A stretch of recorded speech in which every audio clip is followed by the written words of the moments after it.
கிட்டத்தட்ட 2000 ஆண்டுகள் பழமையான முற்கால பாண்டிய மன்னர்களால் கட்டப்பட்ட இதுதான் கோயிலோட முன்பக்க வாயில், அதாவது முன்பக்க மண்டபம்னு சொல்லுவாங்க. இருக்கிறனால கொஞ்சம் சர்ப்பங்கள்லாம் அதிகம் இருக்குதுன்னு சொல்லிட்டு கூட அண்ணனை கூட்டிகிட்டு வந்துக்கிட்டு இருக்கேன். பாருங்க, இந்த குளத்துலேருந்து பாசனத்துக்கு வந்து இந்த மோட்டர் மூலியமாக எடுத்து இது பண்ணிக்கிறாங்க. பார்த்தீங்களா, விவசாயம். ஆலமரம் தாங்க இந்த கோயில், மாதங்கீஸ்வரர் கோயில் உருவாக காரணமாக இருந்த இந்த கோயிலோட தனி சிறப்பு என்னென்னா, இங்கே இருக்கிற மாதங்கீஸ்வரர் வந்து சுயம்பு லிங்கமாக உருவான ஒரு லிங்கங்க. ஹே கைஸ், வணக்கம். நான் உங்கள் சிவ். நம்மளுடைய தமிழக நிலப்பரப்பு ஆட்சி பண்ண மூவேந்தர்களில் ஒருவரான பாண்டியர்கள் தங்களுடைய பேரரசு விரிவாக்க அடையாளமாக தங்களோட ஆட்சி பரப்பில் சில சுவடுகளை விட்டுட்டு போனாங்க. பொதுவாக சேர சோழ பாண்டியர்கள் பெரும்பாலும் கோயில்களை தான் தங்களோட சுவடுகளாக அடையாளங்களாக உருவாக்கியிருந்தாங்க. அப்படி பாண்டிய மன்னர்கள் தங்களோட ஆட்சி பகுதியில் உருவாக்கின ஒரு அடையாளத்தை தான் இன்றைக்கி நம்ம வீடியோ மூலியமாக எக்ஸ்ப்ளோர் பண்ண போகிறோம். வாங்க கண்டென்ட் உள்ள போகலாம். கைஸ், நம்ம கோயிலை வந்து எக்ஸ்ப்ளோர் பண்ணுறதுக்கு முன்னாடி ஆந்திர மாநிலம் சித்தூர் மாவட்டத்தில் அமைஞ்சிருக்கக்கூடிய சத்தியவேது கிராம மக்களுக்கு நம்மளுடைய நன்றியை கண்டிப்பாக சொல்லி ஆகணும். ஏன்னா கிட்டத்தட்ட 1000 ஆண்டுகள் பழமையான பாண்டியர்கள் ஆட்சி காலத்தில் பாண்டிய மன்னர்களால் உருவாக்கப்பட்ட மிகவும் பழமையான இந்த சிவாலயத்தை இதுவரைக்கும் முறையாக பராமரிச்சுட்டு வர இந்த மக்களுக்கு நம்மளுடைய நன்றியை சொல்ல கடமைப்பட்டிருக்கோம். பாண்டியர்கள் தன் மக்களுக்காக விட்டுட்டு போன இந்த மிகப்பெரிய ஒரு அடையாளத்தை இன்றைக்கி இந்த பதிவு மூலியமாக நாங்கள் உங்கள்கிட்ட கொண்டு வந்து சேர்க்கறதுக்கு இந்த சித்தூர் மாவட்டத்தில் அமைஞ்சிருக்கக்கூடிய சத்தியவேது கிராம மக்களும் ஒரு மிகப்பெரிய ஒரு காரணங்க. நாம் கண்டிப்பாக அவங்களுக்கு நம்ம நன்றியை வந்து சொல்லி ஆகணும். அவங்களுக்கும் புரிகிற வகையில் தெலுங்கு மொழியிலே அவங்களுக்கு நம்மளுடைய நன்றியை சொல்லிடலாம். நான் ஆந்திர பிரதேஷ் பிரஜாலுக்கும் நான் ஹிருதயபூர்வக நமஸ்காரலு. பல தலைமுறைகளாக பாதுகாக்கப்பட்டு வர இந்த மாதிரியான கோயில்கள் கலாச்சார ரீதியாக மக்கள் மத்தியில் ஒரு மிகுந்த அளவில் ஒரு தாக்கத்தை ஏற்படுத்தியிருக்குங்க. அது மட்டும் இல்லாமல் எண்ணற்ற கலைகள் உருவாக இந்த மாதிரியான கோயில்கள் வந்து ஒரு காரணமாக அமைஞ்சிருக்கு. உதாரணத்துக்கு நம்ம பரதநாட்டியம், இசை போன்ற எண்ணற்ற கலைகள் உருவாக இந்த மாதிரியான கோயில்கள் தான் ஒரு முக்கிய ஒரு அங்கம் வகிக்குதுன்னு சொல்லலாம். ஏன்னா அது மட்டும் இல்லாமல் நம்மளுடைய அந்த கலைகள் சார்ந்த எண்ணற்ற கலைஞர்களுக்கு வந்து ஒரு வாழ்வியல் அடையாளமாகவும் ஒரு பொருளாதாரத்தை உயர்த்துகிற ஒரு சென்ட்ரல் ஸ்பாட்டாகவும் இந்த மாதிரியான கோயில்கள் அமைஞ்சிருக்குன்னு சொன்னால் நம்மளுக்கே ஒரு மிகப்பெரிய ஒரு ஆச்சரியமாக இருக்குதுங்க. இன்றைக்கி அப்படிப்பட்ட ஒரு கோயிலை தான், அதுவும் பாண்டியர்களால் உருவாக்கப்பட்ட ஒரு கோயிலை தான் நம்ம போய் எக்ஸ்ப்ளோர் பண்ண போகிறோம். பொதுவாக கோயில்கள் நம்மளுடைய வாழ்க்கையில் வாழ்வியல் தத்துவங்களை உணர்த்துகிற ஒரு அடையாளமாகவும் நம்பிக்கையோட ஒரு பகுதியாகவும் இருந்திருக்குங்க. அது மட்டும் இல்லாமல் நம்முடைய முன்னோர்களோட சுவடுகளை தெரிஞ்சுக்க இந்த மாதிரியான மிகவும் பழமையான சிவாலயங்கள் மூலியமாக கண்டிப்பாக தெரிஞ்சுக்க முடியும். என்னோடய வாழ்க்கையில் இந்த மாதிரியான பழமையான கோயில்கள் தாங்க ரொம்ப நெருக்கமாக இருக்குது. உங்களுக்கும் கண்டிப்பாக இருக்கும்னு நினைக்கிறேன். கண்டிப்பாக இந்த மாதிரியான பழமையான கோயில்களுக்கு வந்து நீங்களும் நேரில் வந்து விசிட் பண்ணுங்கள். சரி, ஓகே, ரொம்ப பேசியாச்சு. நம்ம பாண்டியர்கள் வந்து நமக்காக விட்டுட்டு போன மிகவும் பழமையான மாதங்கேஸ்வரர் சிவாலயத்தை போய் நம்ம எக்ஸ்ப்ளோர் பண்ணலாம். வாங்க கைஸ், கிட்டத்தட்ட நம்ம கோயில் பக்கம் வந்தாச்சுங்க. உங்களுக்கு தெரியும்னு நினைக்கிறேன், அந்த கோயில் தாங்க கிட்டத்தட்ட 2000 ஆண்டுகள் பழமையான முற்கால பாண்டிய மன்னர்களால் கட்டப்பட்ட மாதங்கீஸ்வரர் திருவாலயம். இந்த திருவாலயத்துக்கு ஏன் மாதங்கீஸ்வரர் திருவாலயம் அப்படின்னு பேர் வந்துச்சுன்னா அதுக்கு ஒரு சிறப்புமிக்க ஒரு வரலாறு இருக்குங்க. அதை நான் உங்களுக்கு சொல்கிறேன். அதுக்கு முன்னாடி இங்கே பாருங்கள், கோயிலோட ரெனோவேஷன் ஒர்க் போயிட்டுருக்கனால அந்த பழைய சிதிலமடைஞ்ச கற்கள் எல்லாம் பார்த்திங்கன்னா கொண்டு வந்து வெளியே போட்டிருக்காங்க. பாருங்கள், இதெல்லாம் அந்த பாண்டிய மன்னர்களால் கட்டப்பட்ட பழமையான கருங்கற்கள்ங்க. பாருங்கள் எவ்வளோ உறுதியாக இருக்குது. இன்னமும் கால பரிணாமத்துக்கு ஏற்ற மாதிரி இப்போ மறுபடியும் ரெனோவேஷன் பண்ணிகிட்ருக்காங்க. இந்த ஊர் மக்கள் ஒன்று சேர்ந்து இந்த கோயிலை வந்து பராமரிச்சுக்கிட்டு இருக்காங்க. பரவாயில்ல, பாராட்டக்குரியதுங்க. கோயிலோட ஃப்ரண்ட்டில் பார்த்திங்கன்னா ஒரு அழகான ஒரு குளம் ஒன்று இருக்குங்க. இந்த குளத்துக்கு ஒரு சிறப்புமிக்க வரலாறு இருக்குது. கிட்டத்தட்ட ஒரு 15 அடி ஆழம் இந்த குளத்துக்கு இருக்கும் அப்படின்னு சொல்லப்படுது. எப்பயுமே இந்த குளத்தோட நீர் வந்து வற்றாமல் இருக்கிறதா சொல்லப்படுது. இப்போ பார்த்திங்கன்னா நான் வந்து ஒரு சம்மர் சீசனில் தான் இருக்கேன். பாருங்கள், அப்பயுமே பாருங்கள் எவ்வளோ தண்ணி இருக்குது. இந்த குளத்து தண்ணியை வச்சு தான் இங்கே விவசாயமே பாதி விவசாயம் நடக்குதுன்னு சொல்லப்படுது பக்கத்துலலாம். அதை உங்களுக்கு நான் லைவாக காட்டுறேன். இப்போ பாருங்கள் எவ்வளோ அழகாக தாமரையில் மலர்கள்லாம் எவ்வளோ அழகாக இருக்குது பாருங்கள். இந்த குளத்துக்கு மறுபக்கத்தில் வந்த மரம் இருக்குது பார்த்திங்களா, அந்த மரத்துக்கு ஒரு சிறப்புமிக்க ஒரு வரலாறு இருக்குது. அந்த மரம் தான் இந்த கோயில் உருவாக ஒரு காரணமாக இருந்திருக்கு. வாங்க, அதை வந்து நம்ம பக்கத்துலேயே போயிட்டு எக்ஸ்ப்ளோர் பண்ணி பார்ப்போம். வாங்க போகலாம். இதுதான் கோயிலோட முன்பக்க வாயில், அதாவது முன்பக்க மண்டபம்னு சொல்லுவாங்க. இதோட பழமையை பார்த்தாலே தெரியும். பொற்கால பாண்டியர்களோட ஒரு கன்ஸ்ட்ரக்ஷன் எவ்வளோ நேர்த்தியாக இருந்திருக்கு அப்படின்னு சொல்லப்படுறதுக்கு. பாருங்கள் கைஸ், கோயில் வந்து ரெனோவேஷன் ஒர்க் போயிட்டுருக்கு பாருங்கள். உங்களுக்கு நல்லா தெரியும்னு நினைக்கிறேன்.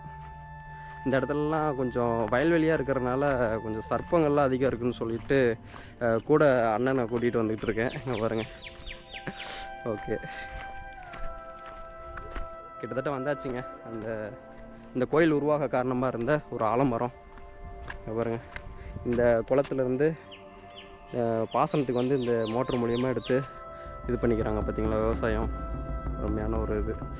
ஐயா படுத்திருக்காரு நிழலுக்கு. வெயில் தாங்க முடியலைங்க. கரெக்டாக சம்மர் சீசனில் வந்து எடுத்துகிட்ருக்கோம் பாருங்கள். இந்த டைம்லேயும் அழகாக தாமரையெல்லாம் அழகாக பூத்துருக்கு பார்த்தீங்களா. கிட்டத்தட்ட 15 அடி ஆழம் கொண்ட ஒரு குளம். எப்போயுமே நீர் வற்றாதுங்க இந்த குளத்தில். ஃபைனலாக வந்தாச்சுங்க. இந்த ஆலமரம் தாங்க இந்த கோயில் மாதங்கீஸ்வரர் கோயில் உருவாக காரணமாக இருந்த ஒரு ஆலமரம். இந்த இடத்துல எப்படி இந்த ஆலமரத்துக்கு பெயர் பெற்றுச்சுன்னா, இங்கே வந்து ரிஷிகளில் சப்த ரிஷிகளில் ஒருத்தரான மாதங்கி அவர்கள் இந்த இடத்துல தான் தியானம் பண்ணதாக சொல்லப்படுது.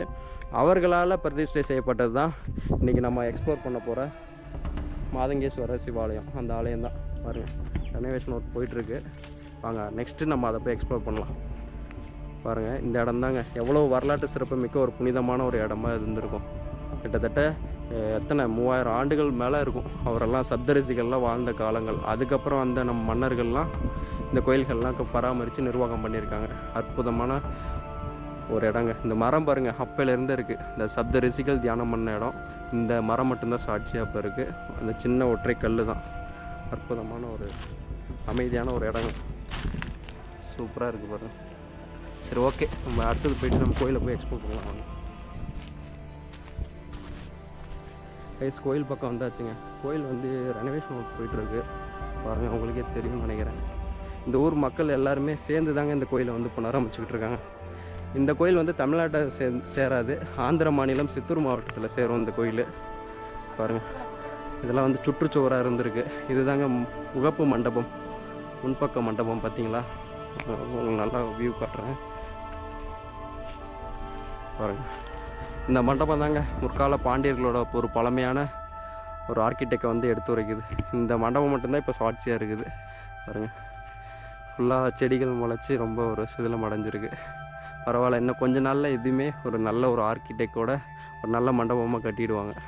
அற்புதமான ஒரு இது பாருங்கள். ஒரு சின்ன மண்டபம், சுற்றுச்சுவர் இருக்காங்க. இங்கே பாருங்கள், ரொம்ப பழமையான ஒரு கற்கள், ரொம்ப அற்புதமாக இருக்குது. சரி வாங்க உள்ளே போய்ட்டு எக்ஸ்ப்ளோர் பண்ணி பார்ப்போம். முன்பக்கம் ஒரு கொடிக்கம்பம் இருக்குது. இதெல்லாம் வந்து ரீசெண்ட் டைமில் தான் வச்சுருக்காங்க. கொடிக்கம்பம் முன்னாடி அகல் விளக்கில் வைக்கிற மாதிரி ஒரு இது ரொம்ப அற்புதமாக இருக்குங்க. அப்புறம் இங்கே ஒரு மண்டபம் இருக்குது, சின்ன ஒரு மண்டபம். அந்த காலத்தில் இது வந்து ஒரு சமையல் கூடமாகலாம் பயன்படுத்தியிருக்காங்க. இப்போ வந்து சின்ன சின்ன எல்லா பொருட்களில் வைக்க யூஸ் பண்ணிகிட்டு இருக்காங்க. ஓகே, இந்த கோயிலோட தனி சிறப்பு என்னென்னா, இங்கே இருக்கிற மாதங்கீஸ்வரர் வந்து சுயம்பு லிங்கமாக உருவான ஒரு லிங்கங்க. அதை நம்ம ஃபைனலாக எக்ஸ்ப்ளோர் பண்ணுறதுக்கு முன்னாடி வெளிப்பக்க இதெல்லாம் வந்து எக்ஸ்ப்ளோர் பண்ணிடலாம் வாங்க. இப்போ தான் கன்ஸ்ட்ரக்ஷன் ஒர்க் போயிட்டுருக்கனால உங்களுக்கு ஃபுல்லாக உங்களுக்கு காட்ட முடியாது. அங்கே பாருங்கள், கோபுரங்கள்லாம் வந்து ரெனோவேஷன் ஒர்க்கு ரீகன்ஸ்ட்ரக்ட் பண்ணிகிட்ருக்காங்க. அற்புதமாக இருக்குது. இந்த இடத்துலலாம் வந்து கோஷ்ட தெய்வங்கள் வர வாய்ப்பு இருக்குது. இந்த இடத்துல தட்சிணாமூர்த்தி வருவார்னு நினைக்கிறேன். பிள்ளையார், தட்சிணாமூர்த்தி இந்த சைட்லலாம் ஒரு வாய்ப்பு இருக்குது பாருங்கள். இந்த சன்னதி வந்து பிள்ளையார் சன்னதி. ஆமாம், இங்கிட்ட இது முருகன் சன்னதி அப்படின்னு சொல்லிட்டு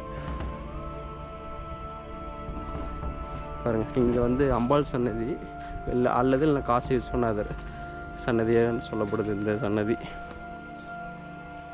ரொம்ப அற்புதமாக இருக்குங்க. ரொம்ப அழகான எழில் மிகுந்த இடத்துல அமைஞ்சிருக்கு.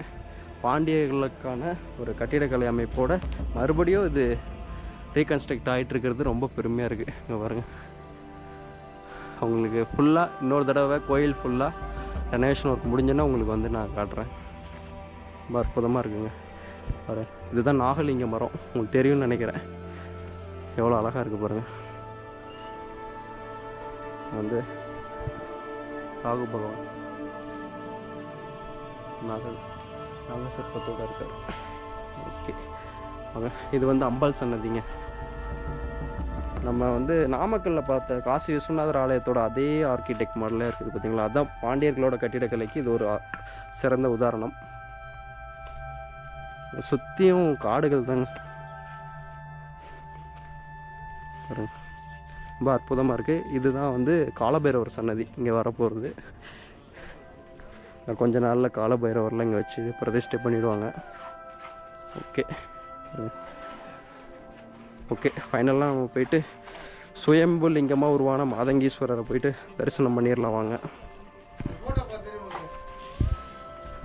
இதான் முன்பக்க வாயில் பாருங்கள். இந்த இடத்துலலாம் இன்னும் கொஞ்ச நாளில் ரொம்ப சிறப்புமிக்க ஒரு சிற்பங்களோட அழகிய வேலைப்பாடோட ரொம்ப அழகாக ஒரு மண்டபம் அமைஞ்சிருங்க இந்த இடத்துல. பாருங்கள், இந்த இடத்துல தான் அம்பாள் சன்னதி. அம்பாள் சன்னதி வந்து இந்த இடத்துல வரப்போகுது அழகிய சிலை அமைப்போட. பரவாயில்ல, இந்த ஊர் மக்களால் எல்லாம் ஒன்று சேர்ந்து பண்ணிகிட்ருக்காங்க. பாருங்கள், நம்ம அடுத்ததாக நம்ம சுயம்புலிங்கமாக உருவான நம்ம ஈசனை போய் பார்த்துடலாம் வாங்க. கண்டிப்பாக உங்களுக்கே ஒரு ஆச்சரியத்தை கொடுக்கும். ஏன்னா எனக்கே ஒரு மிகப்பெரிய ஒரு ஆச்சரியத்தை கொடுத்தது இவர் தாங்க. சுயம்புலிங்கமாக உருவான நம்ம லிங்கேஸ்வரர், மாதங்கி லிங்கேஸ்வரர். முன்னாடி ஃப்ரண்ட்டில் ஒரு நந்தி இருக்குது பாருங்கள், ரொம்ப அற்புதமாக இருக்குது. முடிஞ்ச வரைக்கும் கிட்ட காட்டுறேன் பாருங்கள். இவர் வந்து சுயம்பா உருவானது. ரொம்ப ஆச்சரியமாக இருக்குங்க. ஓம் நம சிவாய, சிவாய நம. ஓகே கைஸ், ஃபைனலாக மதுரை அரசாண்ட பாண்டியர்களோட ஆட்சி பரப்பில் அமைஞ்சிருக்கிற கிட்டத்தட்ட 1000 ஆண்டுகள் பழமையான மாதங்கேஸ்வரர் சிவாலயத்தை வந்து நம்ம எக்ஸ்ப்ளோர் பண்ணியாச்சு. கிட்டத்தட்ட மனித வாழ்வியலுக்கான யதார்த்தங்கள் புரிஞ்சு கிடக்கிற இந்த மாதிரியான கோயில்களை பாதுகாக்கிறது நம்ம அறம் சார்ந்த ஒரு ஆரோக்கியமான விஷயம். ஸோ தொடர்ந்து நம்மளோட அடையாளங்களை வந்து நம்ம பாதுகாக்கணும். நெக்ஸ்ட்டு ஒரு தரமான கண்டென்ட்டில் உங்களை மீட் பண்ணுறேன். மிக்க நன்றி.